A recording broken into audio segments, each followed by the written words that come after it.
បាទនៅតែមានអតិថិជនគាត់មកផ្លាស់ប្ដូរម៉ាស៊ីនច្រើនបាទមានរាល់ថ្ងៃបងប្អូនហើយបញ្ហាចម្បងគឺជាប់ iCloud បាទឬក៏ជាប់ lock SIM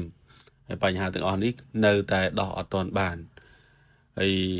បញ្ហាមួយទៀតនោះគឺម៉ាស៊ីនធ្លាប់ជួសជុលច្រើនដងបាទធ្វើអត់បានអញ្ចឹងក៏សម្រេចចិត្តផ្លាស់ប្ដូរម៉ាស៊ីនយកតែម្ដងហើយថ្ងៃនេះដែរខ្ញុំទទួលបាន15 Pro Max បាទ13 Pro Max iPhone 12ធម្មតាហើយនឹង iPhone XS Max បាទអតិថិជនយកមកផ្លាស់ប្ដូរម៉ាស៊ីនហើយ iPhone 12នេះគឺខ្ចប់ផ្ញើបាទតាំងពីខេត្តមក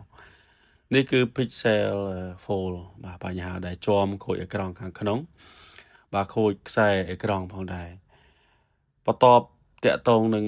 បាទការងារដំឡើង G បាទឡើង memory ឲ្យធំ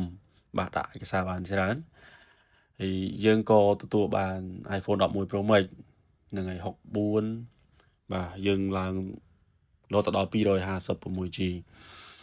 បាទបន្ទាប់ទៀតខ្ញុំក៏ទទួលបាន iPhone 12បាទក៏64ដែរបងប្អូន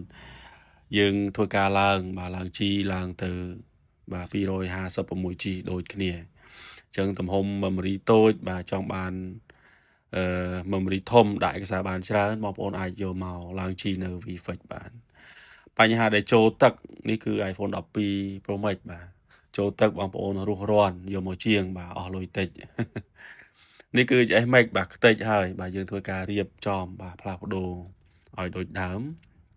បាទបញ្ហាដែលប៉ោងខូចថ្មនេះគឺ Pixel បាទ7 Pro បាទផ្លាស់ប្ដូរថ្មបាទបញ្ហាដែលខូចបាទធ្លាក់បែកខូចអេក្រង់បាទឆ្នូតP40 Pro បាទ Huawei បាទការងារយើងទទួលបានច្រើនចម្រុះដូចបងប្អូនឃើញស្រាប់អញ្ចឹងមានគ្រប់សពនេះគឺ iPhone 13 Pro Max បាទយកមកផ្លាស់ប្ដូរអេក្រង់បាទបន្ទាប់ទៀតយើងទទួលបាន13 Pro Max បាទក៏ដូចជា iPhone 12 Pro Max បាទ iPhone 13បាទអតិជនយកមកផ្លាស់ប្ដូរកញ្ចក់ខ្នងបាទនេះយើងធ្វើការបាញ់ជាមួយនឹងម៉ាស៊ីន laser ងាយស្រួលក្នុងការបាទផ្លាស់ប្ដូរលឿនជូនបងប្អូនបញ្ហាដែលខូចអេក្រង់បាទផ្លាស់ប្ដូរអេក្រង់ស៊ីន iPhone 11 Pro Max បាទបញ្ហាដែលស្ទើរថ្មបែកខ្នងបាទក៏11 Pro Max ដូចគ្នាបាទច្រើនបងប្អូននេះគឺបាទ Pixel 7 Pro បាទបញ្ហាដែលធ្លាក់បែកកញ្ចក់តាចផ្នែកខាងលើបាទយើងធ្វើការផ្លាស់ប្ដូរប្រភេទថ្មស៊ីនលើអំពែបាទ iPhone 12 Pro Max បាទនឹងបាទផ្លាស់ប្ដូរតួ